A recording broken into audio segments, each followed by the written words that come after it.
আমি তো শোনার পরে এত ভয় পাইছি কোয়ার মতন, আমি ওদিকেই কান্না করতেছিলাম মেডিকেলে ম্যাটারনিতে।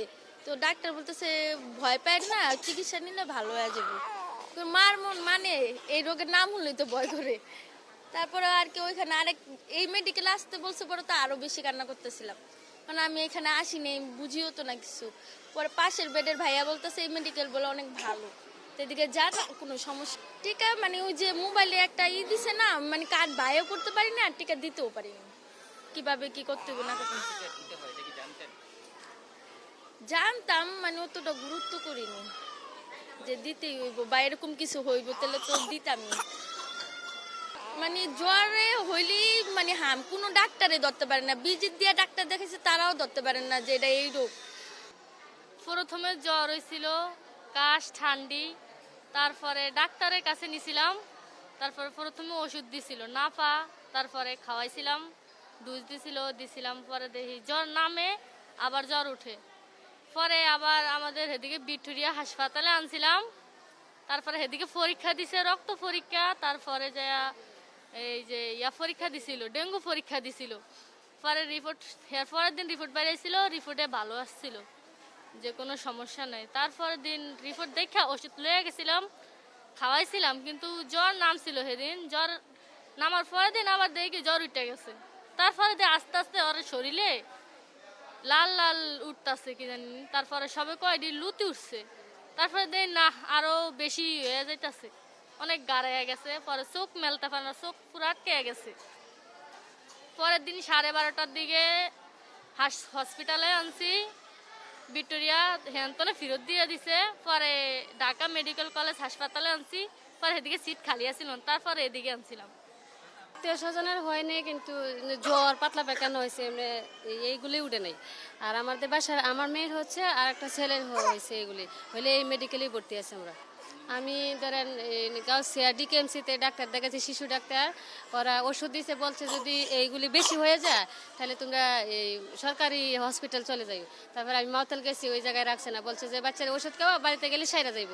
পরে বাচ্চার অবস্থা সিরিয়াস, তারপরে আরো জনের কাছে পরামর্শ নিছি, ওনা বলছে তোমরা ঢাকা মেডিকেল চলে যাও।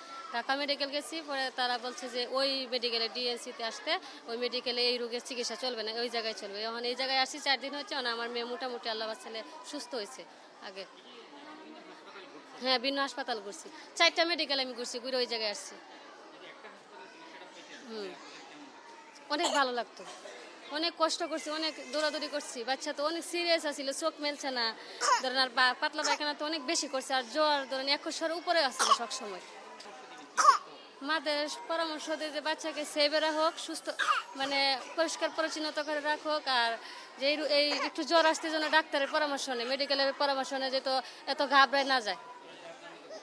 আমার মতো ঘুরতে তো অনেক কষ্ট, আমি অনেক কষ্ট করছি বাচ্চা নিয়ে। তাকে নিয়ে প্রথমে মুরাদনগরে গেলাম, ওইখানে স্বাস্থ্য কমপ্লেক্সে দেখাইলাম, ওনারা বলছে একদিন রাখার পরে তারপর বলে দিছে যে ঢাকা নিয়ে যাওয়ার জন্য রেফার করে দিছে। ঢাকাতে আসলাম, শিশুতে দেখাইলাম, ওইখানে হচ্ছে কেবিন নেই। তারপরে আরেকটা মাতুয়াইল আরেকটা হসপিটালে দেখেছি, ওইখানে কেবিন নেই। তারপর হচ্ছে এই হসপিটালে আসলাম, এটাতে এসে মাসাল্লাহ 5 দিন হয়ে গেছে আমরা আসছি, মাসাল্লাহ এখন ভালো আছে আমার শিশু। আমি টোটাল 3টা হসপিটাল ঘুরতে হয়েছে, এটাতে এসে কেবিন পেয়েছি। সুবিধা হতো, ডাক্তাররা তো ভাবছে, ওরা তো আর জানে না যে কেবিন নাই, ওনারা তো জানতো যে কেবিন আছে ওইখানে। হচ্ছে কেবিনও দরকার ছিল, সিটও দরকার ছিল, কিন্তু হচ্ছে আমরা কোনোটাই পাই নাই।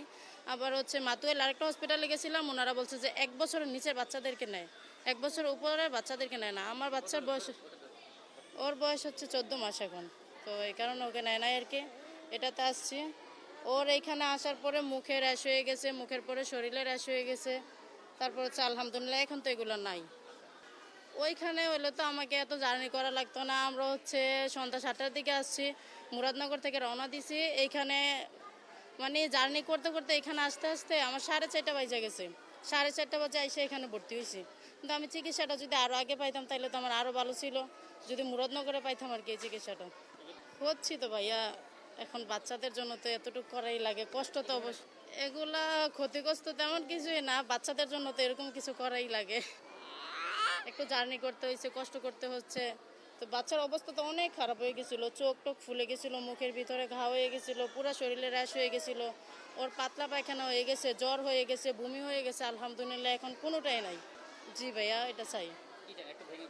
এটা যদি আমাদের উপজেলা স্বাস্থ্য কমপ্লেক্সে হতো তাইলে তো আমার এতদিন 2 দিন, প্রায় 2 দিনে আমার হচ্ছে ঝামেলা হয়ে গেছে।